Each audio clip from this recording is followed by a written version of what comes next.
follow all the rules and be the chair actually of this symposium. So, Cristina, thank you, you all, Calixto, Cristina, and Professor Juan, all of you. Thank you very much. Cristina, the floor is yours from now on. Well, thank you for the invitation. It's a pleasure and an honor to be here with Calixto and Dr. Juan Saavedra. And you're going to begin soon. And the schedule for presentation, please, I want to know if all the participants are online. Tiago Zaninelli, did I say? Julie Spat Perez. Julie. Hi, Julie. Aurilene Gomes Cajado. Aurilene. There. Okay. Fábio Bonifácio de Andrade. And Viviano Gomes de Oliveira Neves. Thank you, all of you, for the participation. Congrats for all of you too, because your works were chosen among several others. And only I want the support of Liz, just the new events for the time, how much each candidate have time to present, and how much is our time for discussion. Please, Liz. I think you have today you will have 15 minutes and 5 minutes to discussion. Okay. Which one? 15 minutes. I ask you to be on time all the time during your presentation, and you're going to begin with Tiago Zaninelli, is the first author of the work called Resolving Disruptors CGRP Dependent Neuroimmune Communication, Unveiling an hitherto unknown arthritis mechanism and therapeutic targets. Tiago Zambelli is co-author together with Victor Fattori, Thelma Saraiva Santos, Stefani Badaró, Larissa Staurengo Ferrari, Nayara Artero, Camila Ferraz, Mariana Bertozzi, Fernanda Rasca Oliveira, Flávio Amaral, Mauro Teixeira, Sérgio Borghi, Michael Rogers, Rúbia Casagrande e Valdiceu Veri. Tiago is from Department of Ethology of Universidade de Londrina, Brazil. Tiago, the microphone is yours, please. Thank you so much for the kind introduction, Professor. I would like first to thank you all for the opportunity. It's an honor to be among the finalists for this year award, and also to share a little bit of my work that is entitled Resolving the Disrupt CGRP-Dependent Neuroimmune Communication, Unveiling hitherto unknown gout arthritis mechanisms and therapeutic target. This work was developed in the Laboratory of Pain, Inflammation, Neuropathy, and Cancer from Londrina State University under the supervision of Professor Valdiceu Veri Jr. Gout arthritis is known as one of the most painful acute conditions that human beings can experience. It's caused due to an imbalance in uric acid metabolism, which leads to the formation of monosodium urate crystals. Those crystals, they precipitate in the articular and periarticular tissue, inducing its major symptom, that is pain. Unfortunately, the current treatments for gout arthritis are not fully effective in reducing pain. Therefore, there is a constant need to the development of novel therapies that reduce inflammation, reduce pain, and increase life quality. In this sense, the specialized pro-resolving mediators are lipid mediators derived from omega-3 and omega-6 fatty acids that actively orchestrate the resolution of inflammation. They present anti-inflammatory and analgesic properties. Therefore, the main goal of our study was to evaluate the effects of resolving D1, ASPM, in MSU-induced gout arthritis in mice. For that, we used two treatment strategies: intrathecal administration of resolving D1 and intraperitoneal administration. The intrathecal via of administration, it's known to target more the sensory neurons to hit the DRD, and therefore minimizing the effects on non-neuronal peripheral cells, such as immune cells. And the systemic and the intraperitoneal administration was more a systemic via of administration. Our first goal was to investigate if resolving D1s reduce pain and edema. For that, we performed a dose response study, and we treated mice with 3 different doses of resolving D1 and used mechanical hyperalgesia determined by von Frey, the electronic versions of von Frey. And also, we measured the thickness of the knee joint with a caliper rule to determine the edema. We found that the dose of 3 nanograms per mice was the most effective in reduce mechanical hyperalgesia. All the tested doses reduced edema. Since SPMs have a time-independent effect, we next evaluate the effects of resolving D1 in 4 different pre-treatment times. In this sense, we use mechanical hyperalgesia and edema as well, and we observe that all pre-treatment times used, they reduce mechanical hyperalgesia by increasing mechanical threshold when compared to vehicle-treated mice. But the most important thing is that the 72 hours pre-treatment time was the most effective in reduced pain. Therefore, we chose these dose and pre-treatment time for the next experiments. Next, in order to determine a non-reflexive measurement of pain, we use the static weight bearing apparatus to measure the weight distribution between the rear members of the mice. What you show that is showing this graph here in this heat map is that vehicle-treated mice, they show a lower right to left to ratio in the weight distribution, which was totally restored by resolving D1 treatments. Therefore, just proving that resolving D1 is restore the changes and it's analgesic and have analgesic effects. Since leukocytes recruitment and IL-1 beta production are hallmarks of gout arthritis, we next investigate the treatments we have resolving D1 in the recruitment of leukocytes to the knee joint. For that, we did a wash in the knee joint cavity and we count the total leukocytes. And we saw that vehicle-treated mice, they have higher numbers of total leukocyte. And that resolving D1 decreases this amount in the 2 investigate administrations route. In a similar way, we also saw that resolving D1 reduce IL-1 beta production, which is a pivotal cytokine in gout arthritis pathophysiology.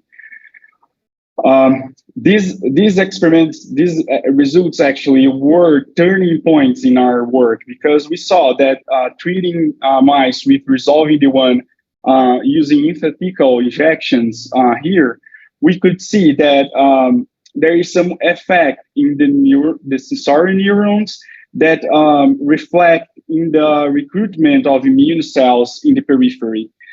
Therefore, there might be an neuroimmune axis in place, and that we want to investigate further.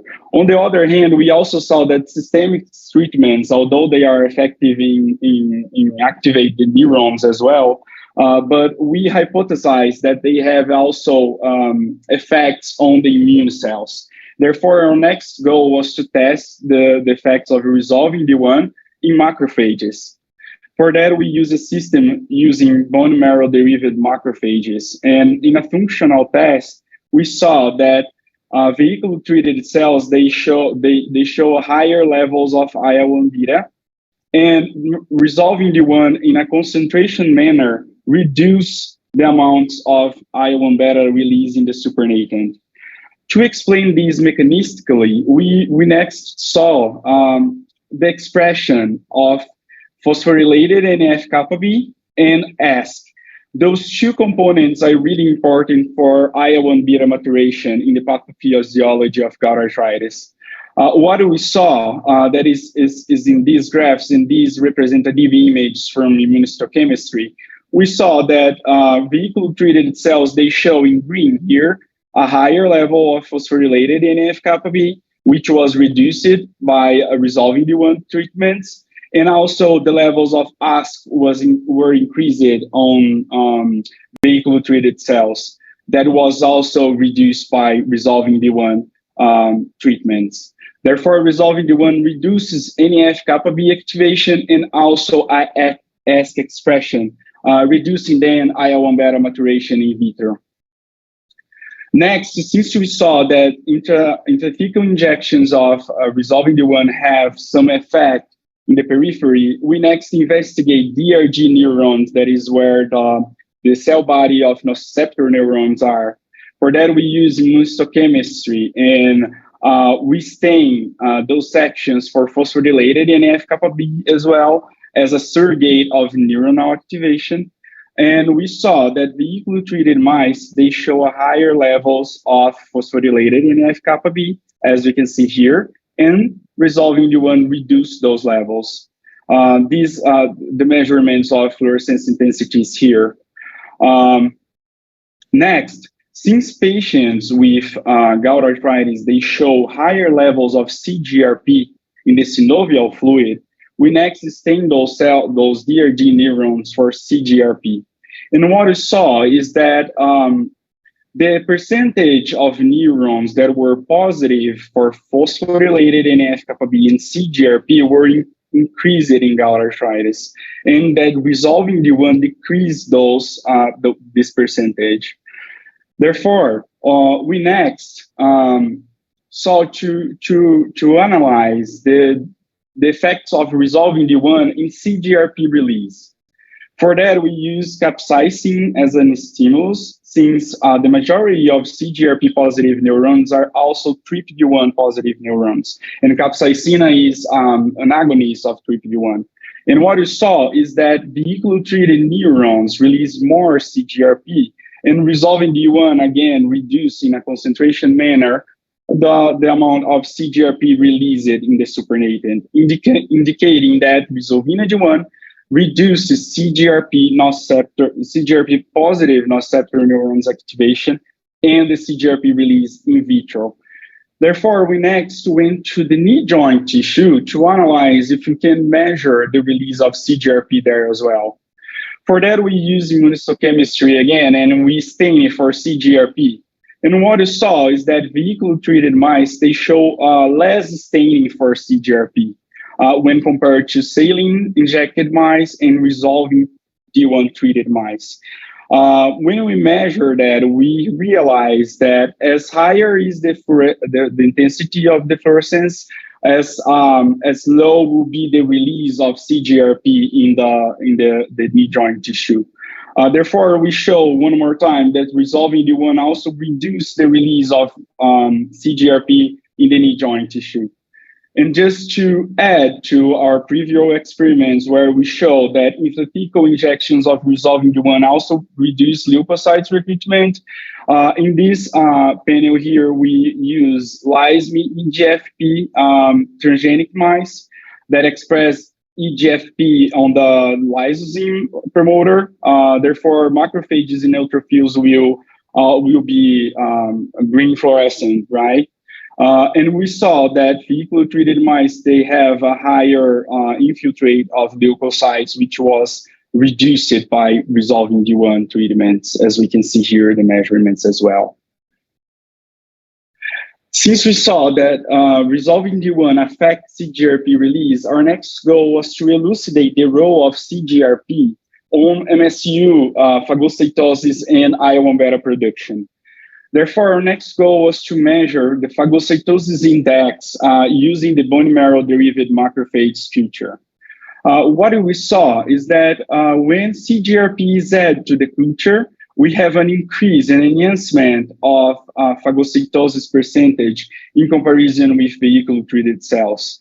As you can appreciate in this panel here, we have the crystals of MSU in gray, and here is the nucleus of the macrophages, and we can see that this is a positive macrophages with phagocytized crystals, and we measure that. And what we saw also, when we add resolving D1 to the system and treat those cells, in the presence or not of CGRP, resolving D1 decreases the percentage of phagocytosis, as we can see here. Moreover, we also use the supernatant of those cultures to perform a functional test and check the levels of IL-1 beta. Which we saw is that similarly to the phagocytosis index, resolving D1 decreased the levels of IL-1 beta in the presence or not of CGRP, demonstrating that actually these results concludes that CGRP increases MSU phagocytosis and therefore IL-1 beta maturation, but also RVD1 reduced both parameters. With all that in mind, I just want to give you a take-home message. We saw in this study that resolving D1 inhibit nociceptor neurons activation, especially CGRP positive neurons, reducing the release of CGRP, and also they block the activation of macrophages as well. And in addition to that, resolving D1 also blocks the enhancement of CGRP caused by CGRP in the crystal phagocytosis and IL-1 beta production, culminating then in the major analgesic effect that we saw. With all that in mind, I want to thank you everybody for the attention. I want to thank all the funding agencies for the financial support, in special all the members of the VERI Lab, and also, of course, the guidance of Professor VERI that is wonderful. With all that, I thank you all, and I'll be happy to take any questions. Thank you. Thank you, Thiago. I think that we can go on with discussion. Calixto, please. Okay, Thiago, very good presentation. And I have two questions. The first one is, why did you use only male black 65 mice? Because the worldwide literature recommends the use of both sexes. Do you believe that is valid for male, female? Of course. Of course. That is a really great question, Professor. Why do you believe that? I didn't get the rest of your question. I'm sorry about that. But it's just because you believe that that experiment may be valid for a female as well. But justify for me what you believe. So actually, it's also a better way to do that using both sexes. Unfortunately, we didn't have the time and not the resources to do that. Although gout arthritis is more incident in male than female, we believe that those effects of resolving D1 also are applied to females. I can attest this for sure, of course, but we saw in other studies that resolving D1 also exert its analgesic effects in female as well.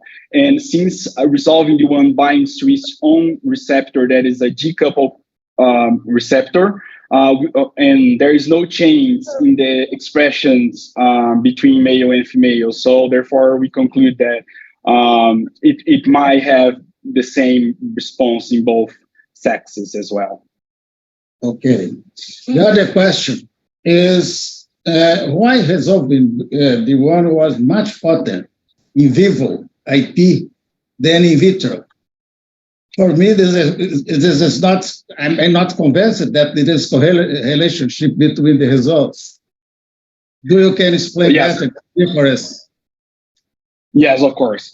So what we see in vivo is that we use a much lower dose. This is true, but we have all the systems in place together. So the effects might be additive and we can in vivo there could be a reprogramming of cell types or any sort of these mechanisms, which we cannot see in vitro because we just have one type of just one type of just one cellular type. We just use macrophages and we just use neurons. Although the concentration was 100 nanograms per ml, in the well, when we did the experiment, this was divided by 10. Therefore, the doses per well was about 10 nanograms, which is a little bit, it actually reduced a little bit the difference between this major difference actually between 3 nanograms and 100 nanograms. 10 times more.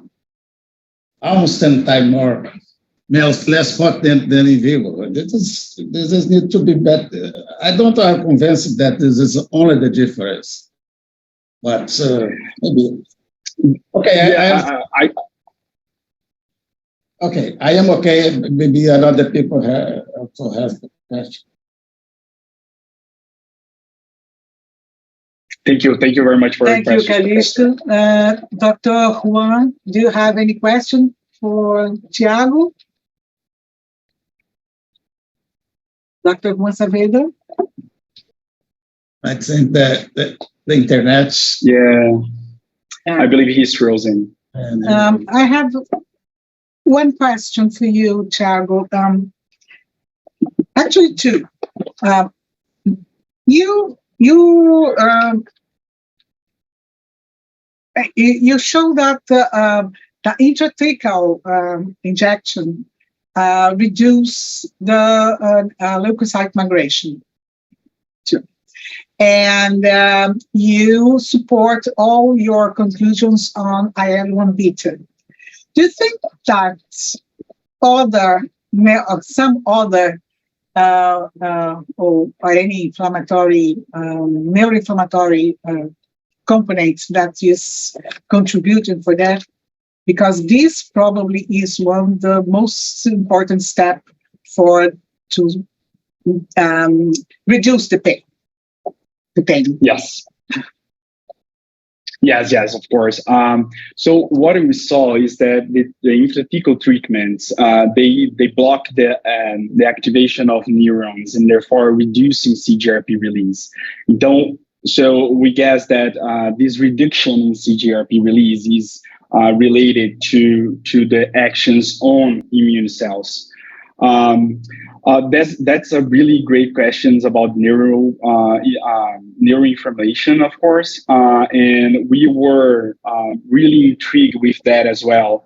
Although we didn't establish yet in this particular model if the glia cells or something like that they are actually in place in this model. So this is even a project of our laboratory to perform experiments checking neuroinflammation and then treating with resolving the one to reduce that as well. Thank you. Great work. Thank you. Dr. Juan, do you have any question for Thiago? Juan? Do you have any question for Thiago? Yeah, I have a very, very, very poor internet connection. I just made a couple of questions. How long is the effect that you find? And the second question is that if there's any effect in migraine because of the very profound anti-inflammatory effects? So the effects that we saw, the model per se has 15 hours because this model in particular it mimics the acute flare of gout arthritis. In cis mice have uricase. This model is self-resolving. So we only measure pain for 15 hours. In the whole period that we investigate, resolving the one demonstrated the analgesic effect. If we consider all the pre-treatment, and then the model, it's more than 87 hours of analgesic effect. In regards to migraine, I have to be honest, I don't know if there is anything in the literature, but as we can see that it blocks neuronal activation and then CGRP release, it might helps as well with migraine, since we know that CGRP is a major player as well. So I don't know how to answer for sure, but I can look that up in the literature if you have anything. Yeah, I say this because the CGRP is known to be involved in migraines, so it's probably you have a secondary effect or another interesting effect to look at based on your results. But your information about the inflammation is very important.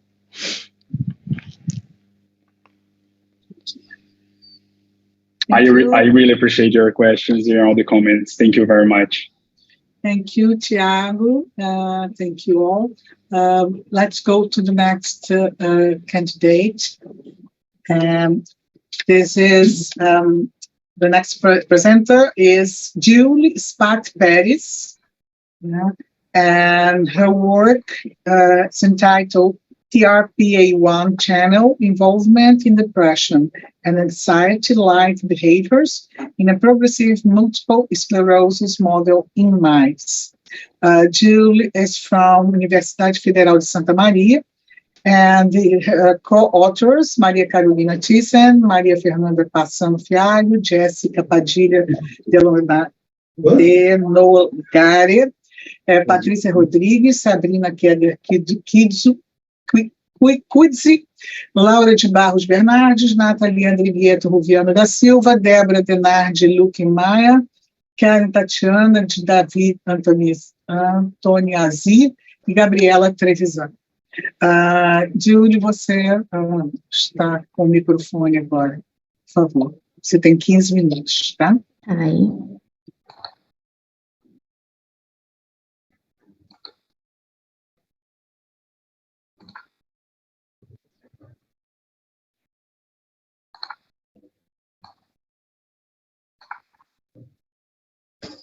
Good afternoon. I am Julie. I am doctoral student in the pharmacology program.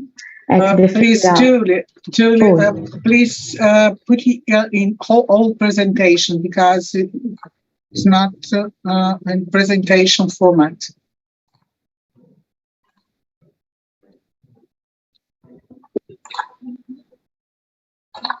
Okay.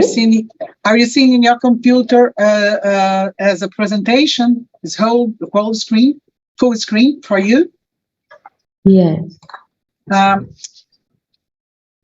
Probably you have to open. I don't know. I think. Can you try to close your PPT and do it again? Yeah. Start over again. Because it seems like it's frozen in a non-presentation mode. When you try to reach the presentation mode, it's not opening. Close fecha PowerPoint e começa de novo.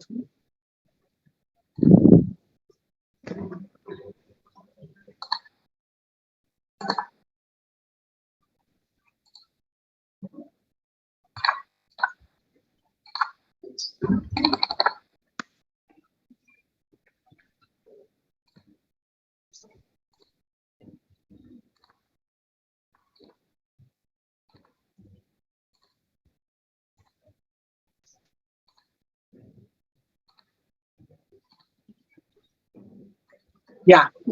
Okay. Yeah, it's okay. Okay. Please.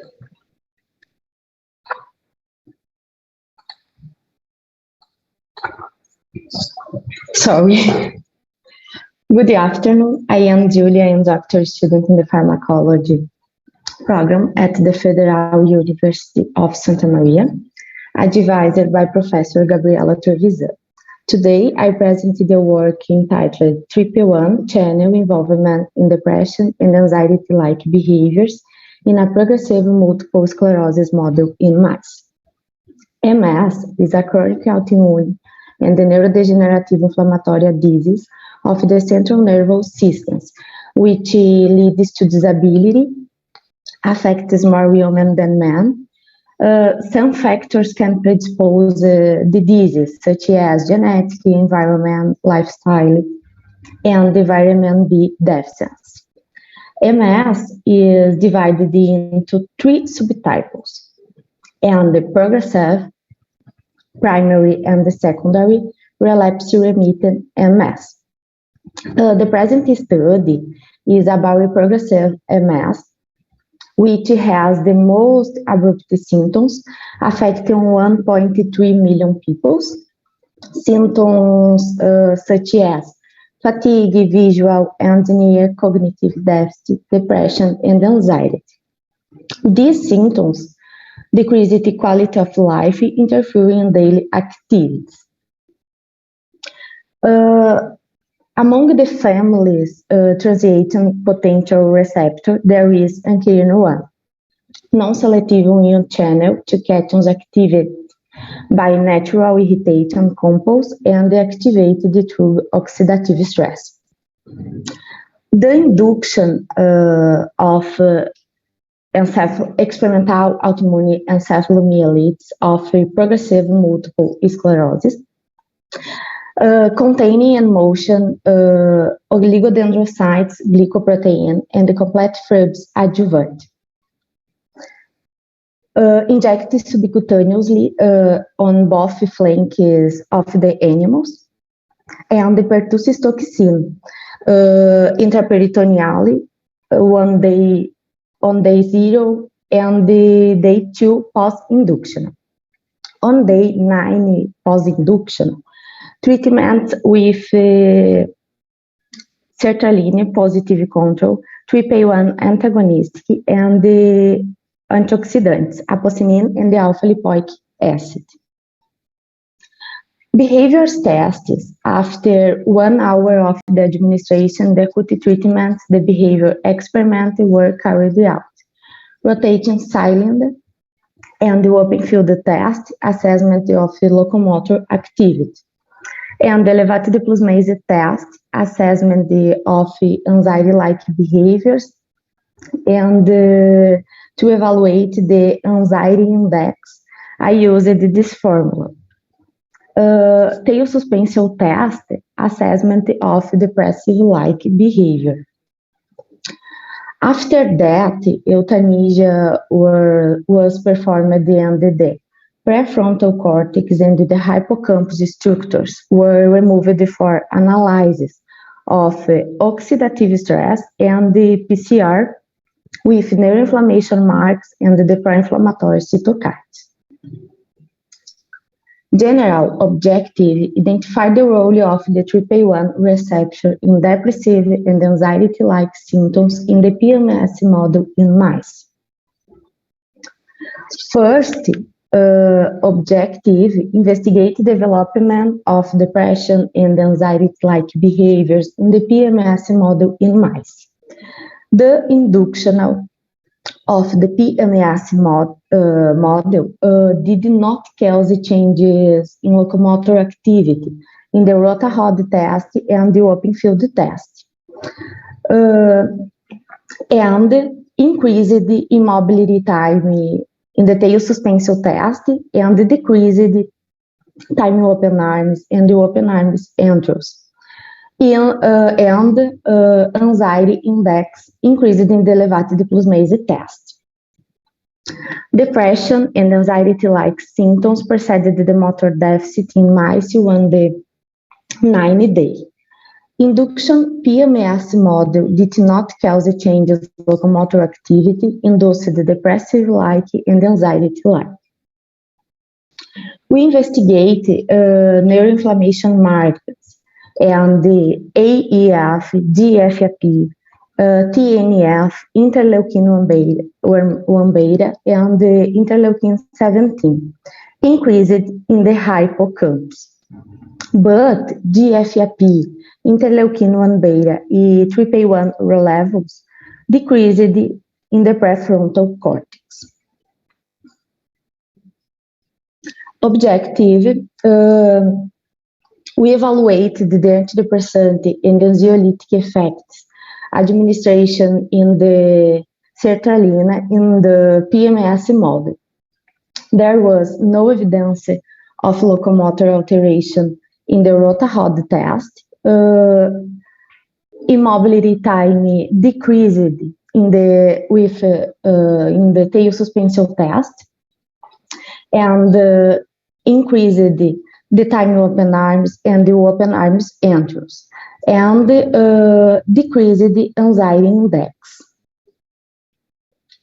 Sertraline showed the antidepressant and anxiolytic effects, reduced the depressive and anxiety-like behaviors without locomotor changes. We investigated the administration of the TRPA1 receptor, reduced anxiety-like behaviors and depression-like behaviors in the PMS model.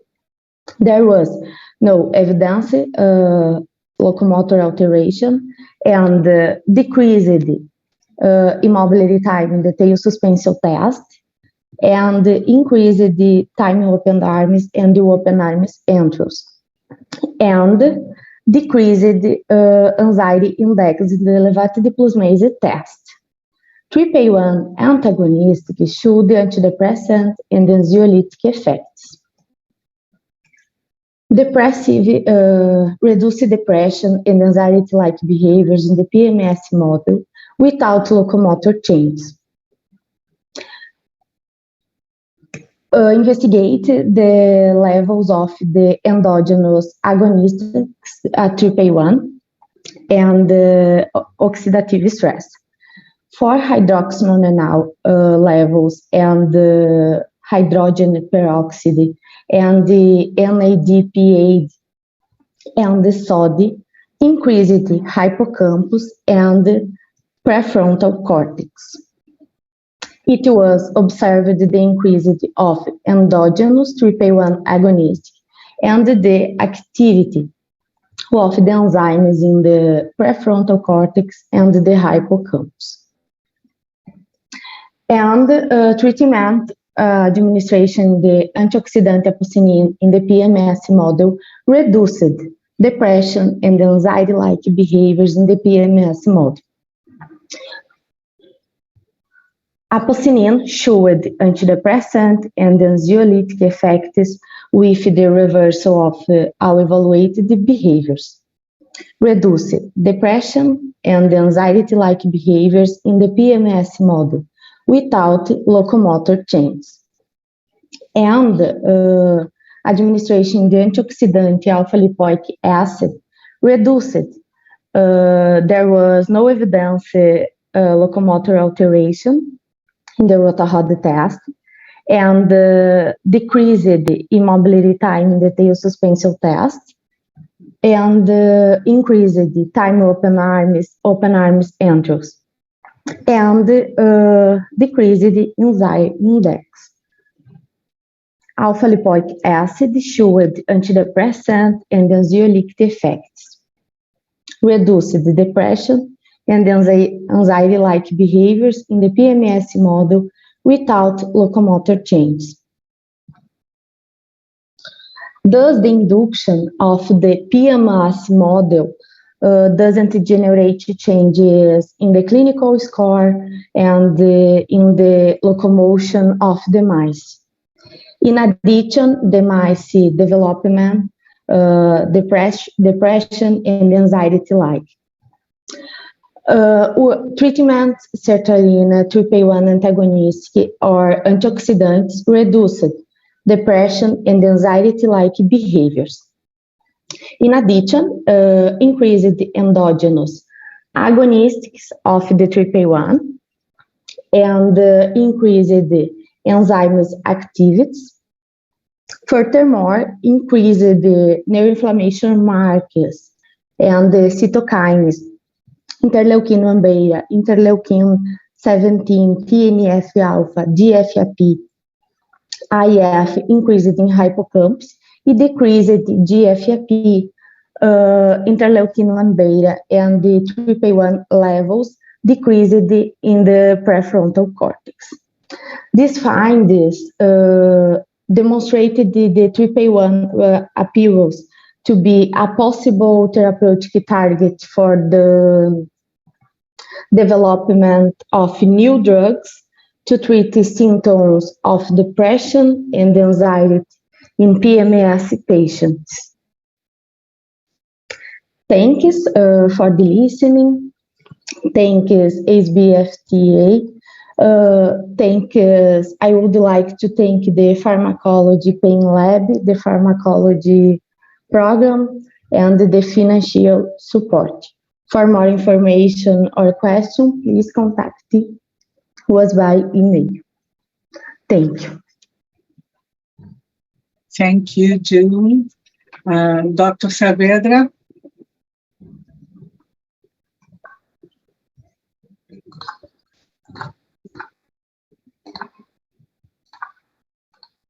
Juan, I think that you can start the discussion with Julie. Yeah, just let me say,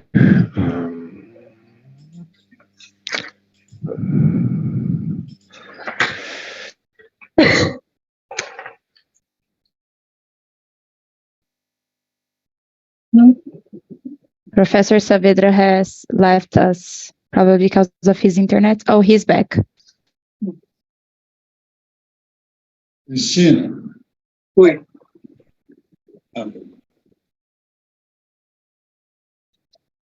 Please, Juan.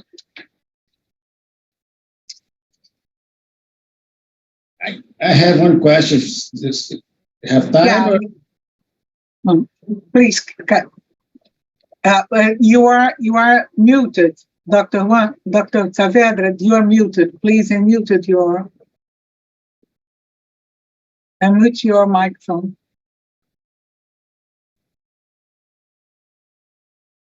No, microphone. Okay, Dr. Saavedra, the microphone is Microphone. yeah, I know. Okay, now it's not mute. It's not muted anymore. Okay, I have a couple of questions. How do you compare the mechanisms of TRPA1 antagonism, depression and anxiety, and pain?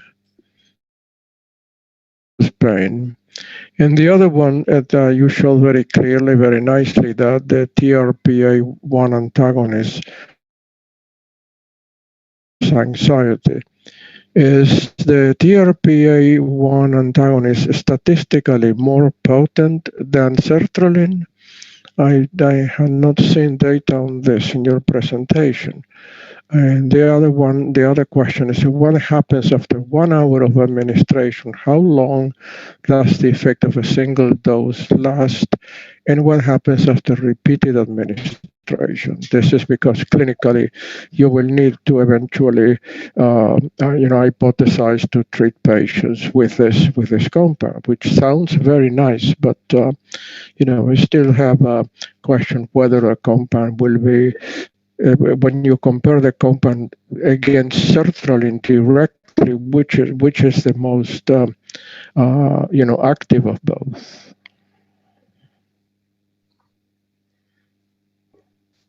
Okay, TRPA1 was also evaluated in nociception, but in this model, we evaluated the only depressive and anxiety-like behaviors.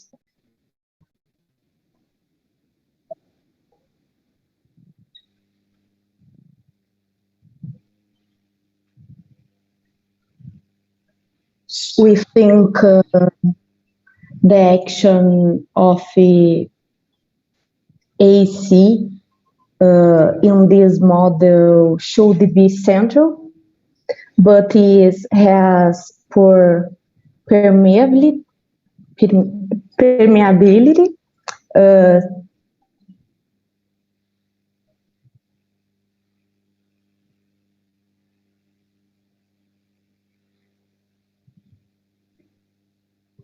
Julie? Julie, we have lost your Oi. microphone. No? No. Okay. Have you answered? Our treatments were able to reverse depression and the anxiety-like behavior symptoms, but haven't compared them yet. Example, sertraline, TRPA1 antagonistic, or antioxidants.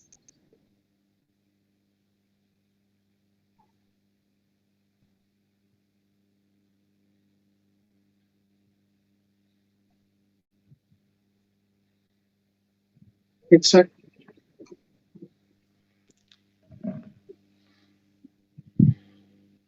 Dr. Saavedra, are you satisfied with the answer? Yes, but it's not clear about the comparison with sertraline, and I don't know whether an experiment can be performed to compare both drugs one against the other. The question will be that the FDA, if the compound gets to the FDA level, they will require studies demonstrated that the compound has some advantage against those who are already in the market. And then I have another very specific question. Did you measure TRPA gene expression and TRPA protein levels when you talk about the TRPA1? Is it proteins or gene expression? We didn't compare with the compounds. We used a different group of the animals. Yes, we measure in the TRPA1 expression.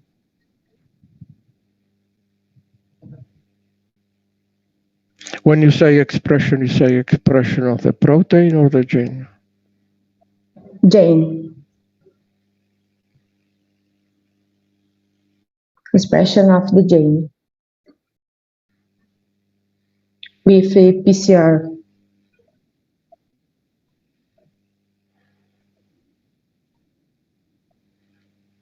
Okay.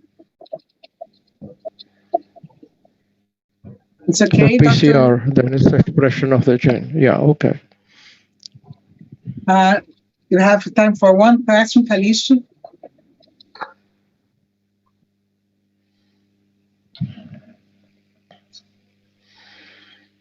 Calixto, do you want to do any question? Okay. I have one question and comment. The first question is, do you use the same animals for all the experiment you did? Groups, then. Because you made 3 group of experiment, open fields. Okay, yes. The same animals in the 3 groups.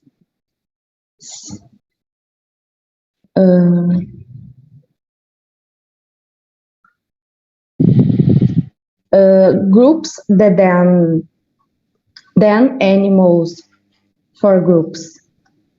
No, okay. My question is, you have 3 different experiments: open field plus maze and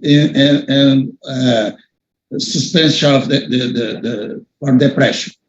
My question is, you have one group of animals for the first experiment, another group for second, another group for the third. No, our behavior tests were performed sequentially, one day after. The same animal. Rotation and open field, next elevated plasma test, e next tail suspension test. Do you believe that this sequence does not cause any mistake in the interpretation of the dates?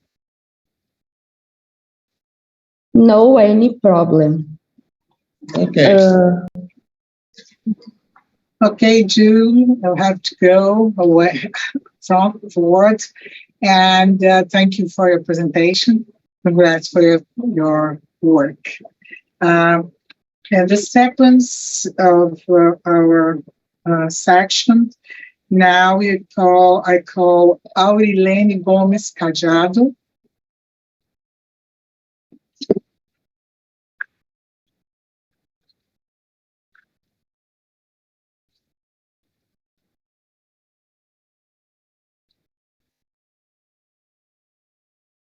Aurilene.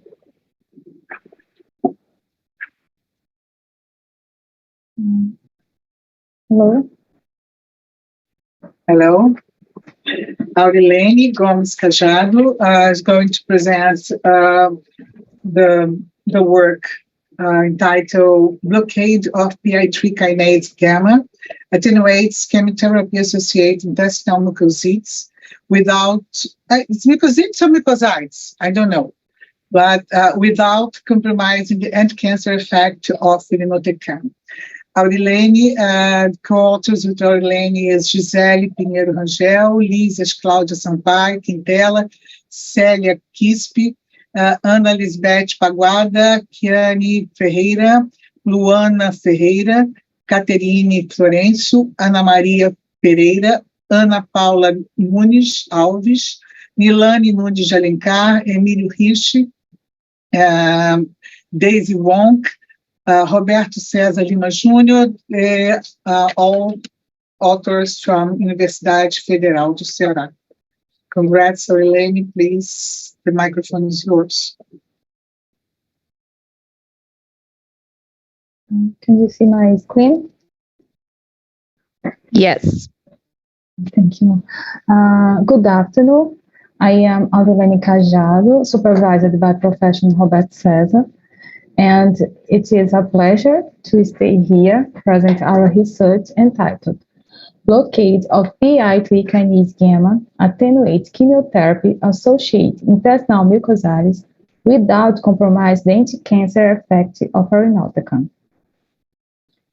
Mucositis is a common toxicity of irinotecan-based colorectal cancer treatment.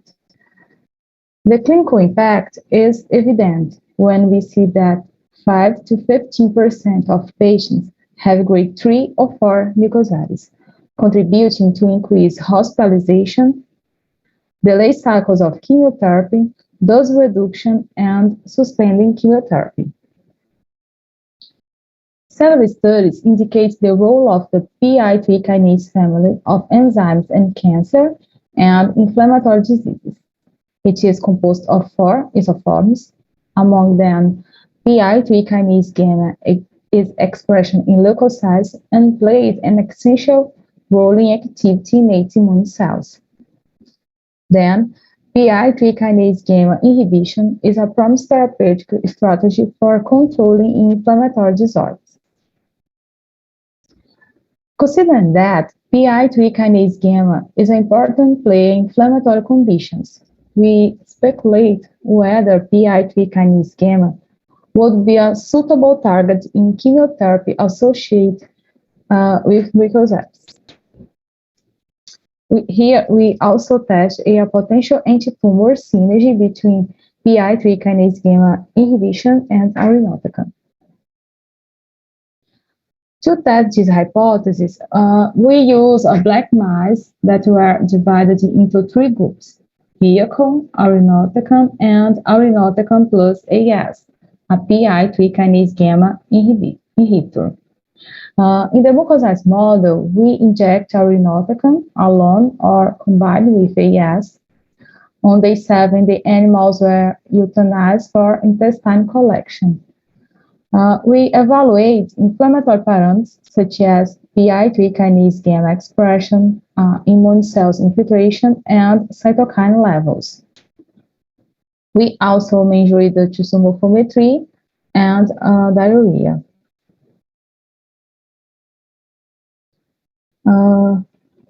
First, we verify the expression of PI3 kinase, AKT, mTOR, perfect to real-time PCR. As shown here, we observe an increase in the expression of PI3 kinase gamma and mTOR in the intestine of our irinotecan group. These findings are consistent with intestinal damage, which was controlled by Willi Flatley and cell vacuolation and inflammatory infiltration. Considering the increased expression of PI3 kinase gamma during mucositis, we asked what would be the role on that toxicity. To answer this question, we performed the intestinal morphometry, which indicates that the irinotecan reduce the virus cryptorration and increase the mucosal damage score. These parameters were attenuated by the PI3 kinase gamma inhibition. Here we have representative histopathological slides of the groups. Since AS attenuates the intestinal damage, the next question was, does the PI3 kinase gamma inhibition attenuate intestinal damage by modulating the inflammatory response? Previous papers by our group indicate the involvement of toll-like receptors in the pathogens of mucositis, a key step to sense the translocating bacteria from the intestine. Accordingly, irinotecan injection augments the expression of toll-like receptors 2, 4, and 9. It indicates that the chemotherapy induces a lesion that release pumps and dumps. Notably, AS reduces the expression of these toll-like receptors. Macrophages are resident cells that critically drive gut inflammatory response by recognized bacteria through toll-like receptors. Here, we verify that irinotecan increase the expression of macrophage marker by fluorescence, which was reduced by the PI3 kinase gamma inhibition.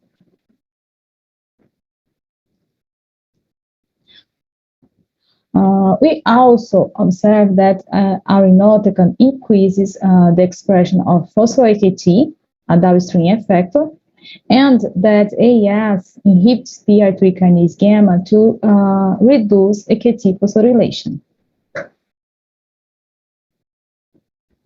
The toll-like receptors PI3 kinase gamma AKT perfect activates the mTOR that signals to induce the pro-inflammatory cytokine production.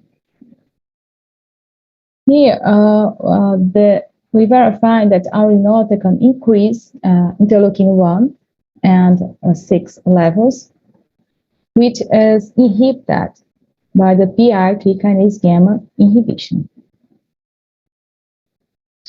The consequence of that cascade is the amplification of mucosal damage by inducing the accumulation of neutrophils and activation of oxidative stress, which is their effector mechanisms.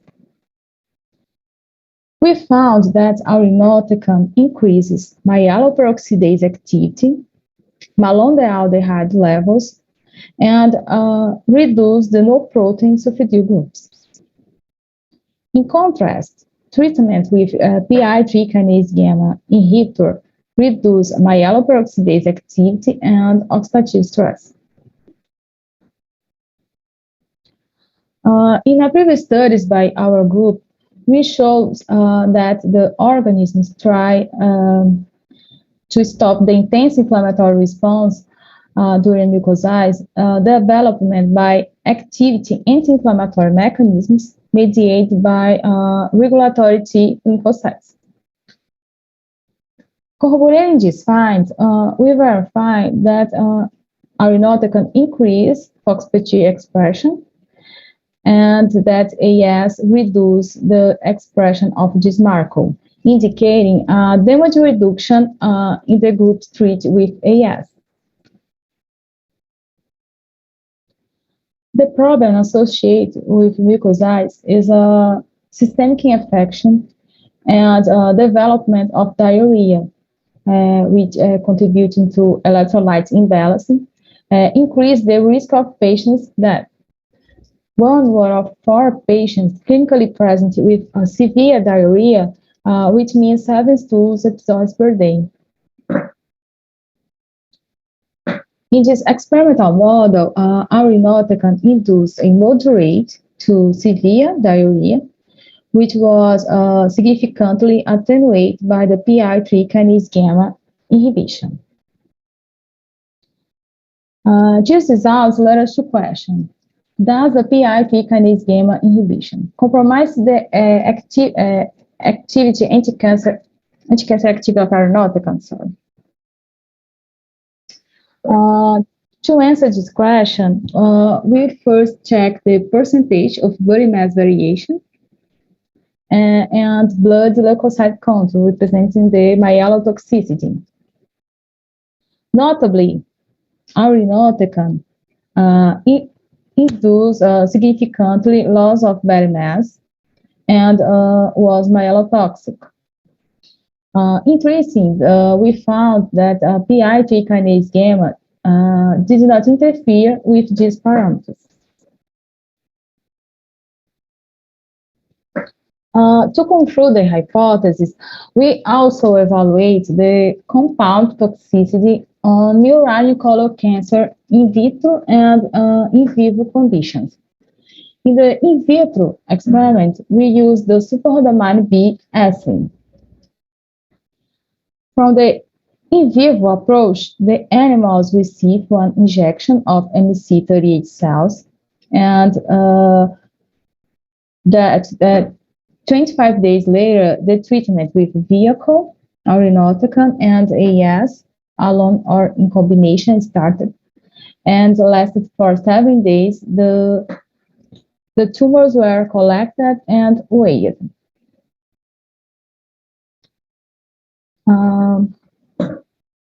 In the in vitro assay, we found that PI3 kinase gamma inhibition induced cell cytotoxic at various concentration, and additionally, SN38 alone or combined with the PI3 kinase gamma inhibitor shows no synergism regarding the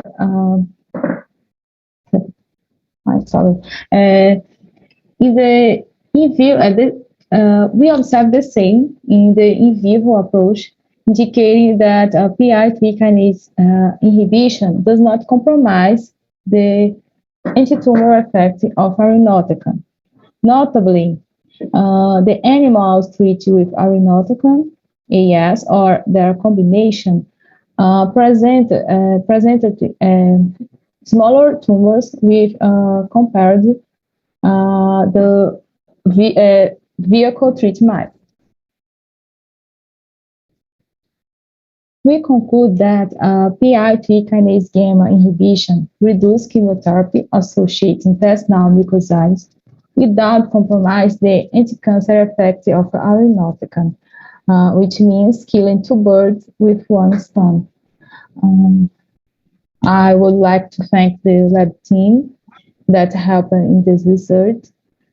This is such as dedicating to Professor Ronaldo Ribeiro, a person who inspires hundreds of studies. Thanks for the fund agencies and your attention. Thank you, Arlene. Calixto, can you begin with the discussion? Aureliane, very nice results. And that might have some few questions. The first one is a question of methodology. You use 6 animals in each group. How estimate the size sample? In the statistical analysis justified that 6 animals are enough for this conclusion you have the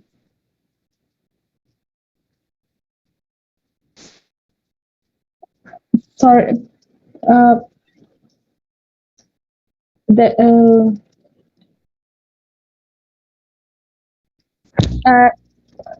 Could you repeat, please? Quer que eu fale português? Você usou 5 animais, 6 animais por grupo. Pergunta é como você determinou o tamanho da amostra e como você determinou o poder estatístico de 6 animais.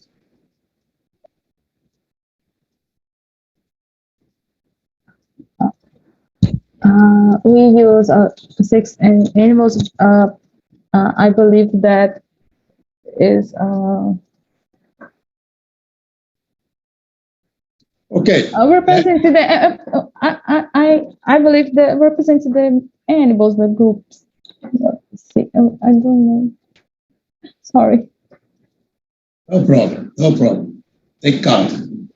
They count. The other question is, as far as I know, the PI3 kinase inhibitor that you use is not in the clinic so far. This is an experimental pharmacology. And irinotecan is a prodrug.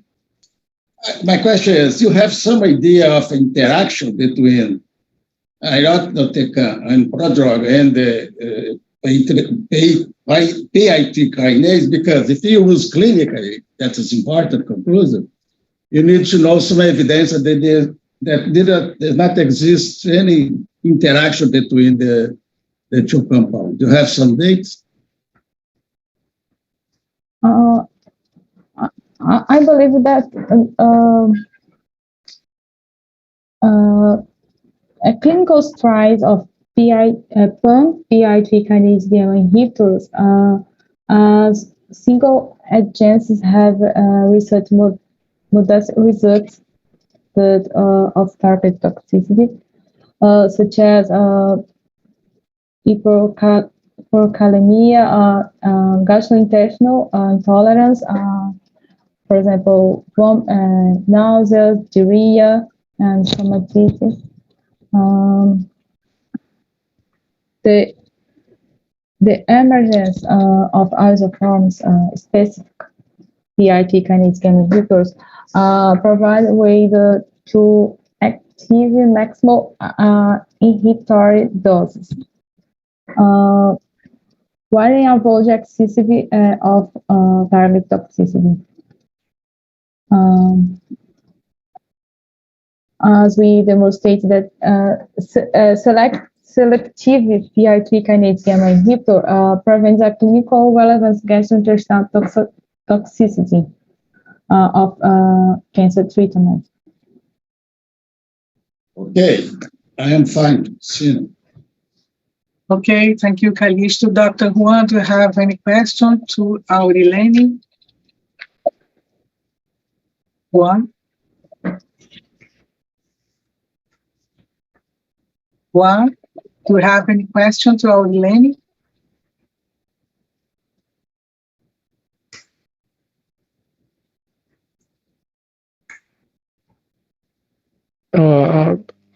I may have a question if you don't mind. Is there any effects of ARBs, angiotensin receptor blockers?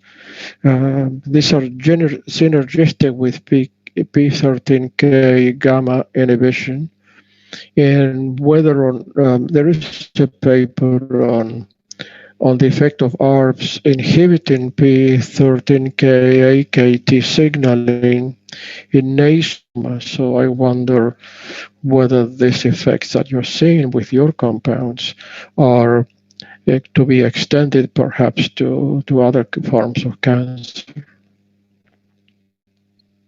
Did you understand, Aurilene, this question? I believe, yes.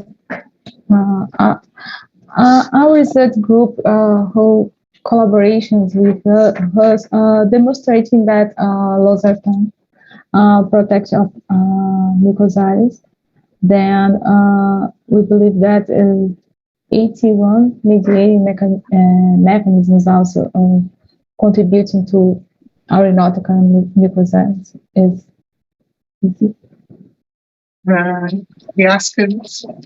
Ele perguntou se os efeitos colaterais, outros efeitos observados para outros inibidores também foram desses. Você vê os efeitos de outros inibidores de P3 quinase que foram usados em clínica, tentaram usar em clínica, se foram os mesmos.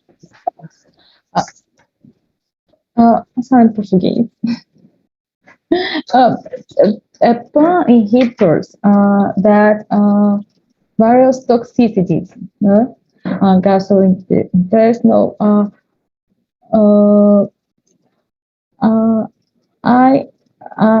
I see the isoforms reduce the toxicities. PAN inhibitors the toxicity of gastrointestinal isoforms gamma reduce the toxicity because the isoforms have a role difference.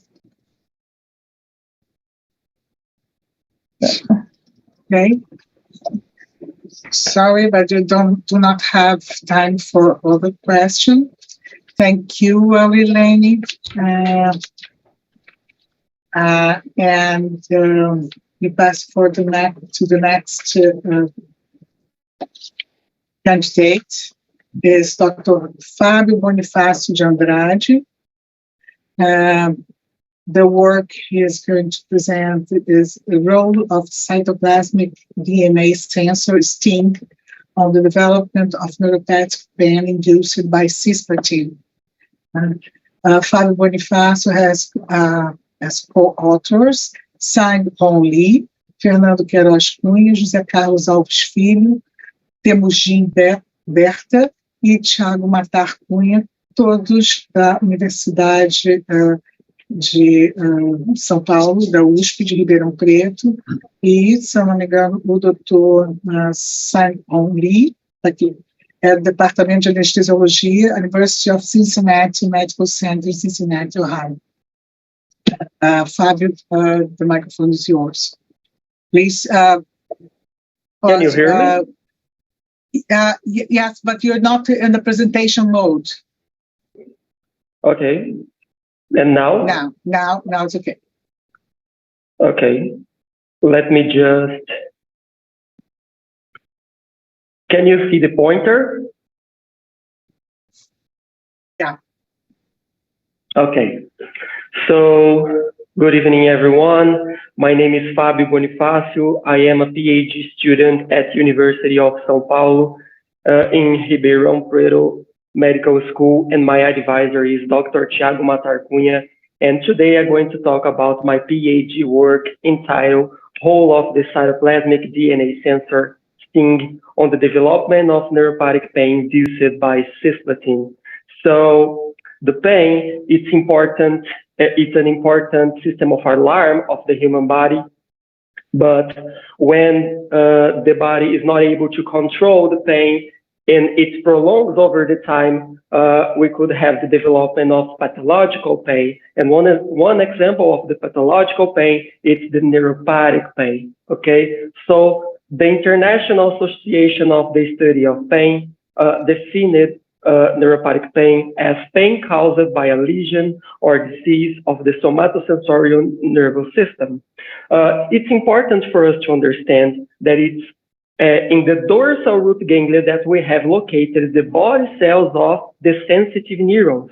And these sensitive neurons prolongs its axons to the periphery for the recognition of external stimuli, and also these sensitive neurons prolongs its axons to the spinal cord to transmit the pain signal to the central nervous system. It's also important to comprehend that the inflammatory cytokines can control the excitability of these sensitive neurons. One of the main causes of neuropathic pain is the chemotherapy-induced neuropathic pain. So there is 6 classes of chemotherapy that can cause neuropathic pain. I will pay your attention for the platinums, such as the cisplatin. Cisplatin was the first heavy metal introduced as anti-neoplasia agent, and its mechanism of action is by the formation of purine dimers on the DNA. And its mainly side effect is the neurotoxicity. In fact, more than 90% of the patients that are receiving the cisplatin treatment develop some signal related to neurotoxicity. One of the signal can be the cisplatin-induced neuropathic pain, or SIMP. The SIMP can impact the quality of life and can persist even though the therapy is over. And furthermore, current therapies are ineffective for the treatment, not only for the SIMP, but neuropathic pain in general. So there are these two studies support our hypothesis. The first one demonstrating that the inhibition of the mitochondrial damage prevents the cisplatin-induced neuropathic cisplatin-induced peripheral neuropathy, and the second paper demonstrated that mitochondrial damage causes inflammation via SIGA-STING signaling. So we believe that similar mechanisms could occur on the context of SIMP. But let's talk more about this pathway SIGA-STING. So STING is a cytoplasmic DNA sensor that can be activated directly or indirectly. STING can be activated directly by for some stimuli such as viral liposomes, reticulum stress, cyclic dinucleotides that are abnormally present on the cytoplasm. But STING can also be activated in an indirectly way by the activation of SIGAs, that is an upstream protein of STING pathway. Okay, so SIGAs is activated in response to self-DNA presence on the cytoplasm, and once the SIGAs is activated, it produces the SIGAMP, that is a cyclic dinucleotide that binds to STING and activates it. Once STING is activated, it translocates to the gauge where it recruits and phosphorylates some kinases that culminates in the increased expression of inflammatory cytokines. So we hypothesize by this that cisplatin can cause mitochondrial damage, and this leads to the activation of the STING pathway, resulting in neuronal hyperexcitability and pain. So the aim of my study is to investigate the whole of STING on SIMP development. So our first step was to determine if cisplatin is able to induce mitochondrial damage on the cells of the DRG. So we took advantage of the wild type mice, and we submitted these mice to the cisplatin model. This cisplatin model is characterized by 3 injections in 3 consecutive days of 2 milligrams per kilogram. And after the induction of this model, at day 7, we collected the DRG and submitted this tissue to the cytosol expression by this kit. And after we measured the double-stranded DNA, it's important to comprehend that this kit allows us to exclude the DNA from nucleus once we can isolate specifically the cytosol of the cells of the DRG. So as you can see, the animals that are treated with cisplatin, they have increased measure of double-stranded DNA in comparison to control. So okay, cisplatin can cause mitochondrial, this is an indicative that cisplatin can cause mitochondrial damage characterized by the extravasation of mitochondrial DNA to the cytoplasm. Okay, so we go further and we took advantage of a data set of single nucleus RNA sequence of the DRG from naive mice, and we reanalyzed this data to look the STING expression. So as you can see, STING is widely expressed on the different subtypes of sensitive neurons of the DRG, but when we quantify this expression, STING is mainly expressed in these 2 subpopulations, and I will pay your attention for this population that is PEP1 positive neurons, that it's a positive marker for the nociceptors, neurons that respond to noxious stimuli. So we confirmed this data by performing an in situ hybridization. So as you can see, STING is expressed on both peptidergic and non-peptidergic subtypes of nociceptors. So as you can see, there is colocalization on these two subpopulations of nociceptors, and we go further to investigate the whole, specifically the whole of sting on the SIMP model. So we took advantage of wild-type mice and sting GT mice that are mutant mice that lack sting protein. Okay, so we submitted these mice to the cisplatin model, and we evaluated the nocifensive responses by von Frey filament test and frequency of response on 0.02 and 0.16 grams. On the von Frey filament test, we analyzed the power withdrawal threshold, and on the frequency of response, we stimulate 10 times the pulse of the mice, and we count the number of response. So here is just illustration of how von Frey is made. We took advantage of the filaments and we stimulated the pulse of the mice to evaluate these parameters. So as you can see, wild-type mice treated with cisplatin develop neuropathic pain, the cisplatin-induced neuropathic pain, but sting GT mice are protected against these against SIMP development, as they have increased power withdrawal threshold and reduced frequency of responses on both filaments. Corroborating this data, we also wonder if the administration of a sting antagonist could also protect mice against SIMP development. So we took advantage of wild-type mice. We submitted these mice to the cisplatin model, but also we injected the sting antagonist in all days of treatment and in all days of nocifensive response measures. And as you can see, these mice also were protected against SIMP development, as they have increased power withdrawal threshold. We also wonder if SIGAs could also play a role for SIMP development. So we took advantage of SIGAs knockout mice and wild-type mice. We submitted to the cisplatin model, and we verified the nocifensive responses. And as you can see, these mice were also protected against SIMP development, as they have increased power withdrawal threshold and reduced frequency of response. We go further and we generate some conditional knockout mice. So we first crossed the Pirch-Cree mice with the sting floxed mice to obtain these distinct conditional knockout mice. These animals lack sting expression specifically on the sensitive neurons of the DRG. And here we just demonstrate that these animals lack, the animals that are positive for the genotype, they lack sting protein on the sensitive neurons. And when we submitted these mice to the cisplatin model, these mice were also protected, indicating that, okay, the lack of sting specifically on the sensitive neurons accounts for the SIMP protection. But we go deeper, we generated another conditional knockout mice. So we crossed the NAVI 1.8 pre-mice with sting floxed mice to generate these sting conditional knockout mice. These animals lack sting specifically on the nociceptors of the DRG. So other neurons of the DRG that are not nociceptors, they will continue to express sting, okay? And when we submitted these animals to the cisplatin model and we evaluated the nocifensive responses, as you can see, these animals were also protected as they have increased power withdrawal threshold and reduced the frequency of responses on both filaments. We also performed the same experiment with the females, and we obtained the same results. The females were also protected as they have increased power withdrawal threshold and reduced frequency of response on both filaments. Okay, it's important to understand when we talk about sting activation, that once a sting is activated, it can promote the activation of two different pathways.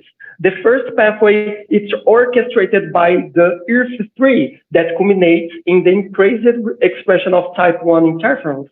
But the other pathway is the activation of the NF-kappa B that induces the increased expression of interleukin-6 and TNF. So our next question was if cisplatin could induce one of these cytokines on the DRG. So we took advantage of wild-type mice. We treated these mice with cisplatin, and we collect at days 2, 4, 8, and 14 different segments of the somatosensorial system, and we analyzed the increased expression of these targets by qPCR. As you can see on the spinal cord, we did not observe any change, but on the DRG, we observed at day 4 from the treatment an increased expression of interleukin-6. Remarkably, when we induced the same experiment with the STING-GT mice, the increased expression of interleukin-6 was abrogated when STING-GT mice are treated with cisplatin. So, okay, this abrogation of this effect it's an indicative that interleukin-6 is probably executing a hole on this situation. So our next question was to investigate the whole of interleukin-6 for simple development. So we took advantage of interleukin-6 mice and wild-type mice, and we submitted these animals to the cisplatin model, and we evaluated the nociceptive responses. And remarkably, we can observe that these animals were also protected against simple development, as they have an increased power withdrawal threshold and reduced frequency of response. But when we induced the same experiment with the Ifner knockout mice, we did not observe any change, indicating that the Ifner knockout mice are mice that lack the receptor of interferon type 1. So we demonstrate that SIM development is independent of type 1 interferon signaling. When we talk, we can see that STING promotes a pronociceptive hole, so we go further to investigate this effect. So we took advantage of the STING agonist. We performed an intraplantar injection on the mice, and after 60 minutes, we evaluated the nociceptive responses to evaluate if the activation of the STING by itself could induce pain. So as you can see, animals that are treated with the agonist, they presented pain. But remarkably, when we performed the same experiment with the interleukin-6 knockout mice, this effect was abrogated. Our final question was if the neurons of the DRG were able to increase the expression of the cytokines that we see previously. So we took advantage of wild-type mice, we collect the DRGs, and we purify only the neurons of the DRG, and we treated with the STING agonist. After 60 minutes, we performed a qPCR to observe the increased expression of these targets. And as you can see, the neurons were able to produce to increase the expression of interleukin-6, but not CXCL10 as an indicative of engagement of interferon pathway. So, in conclusion, we demonstrated that when mice are treated with cisplatin, this drug reaches the DRG and enters the nociceptors. Once inside the nociceptors, cisplatin can cause mitochondrial damage, characterized by the extravasation of the mitochondrial DNA to the cytoplasm that can activate SIGAs. Once SIGAs is activated, it activates the STING, and STING activated promotes the production of interleukin-6 that culminates to SIMP.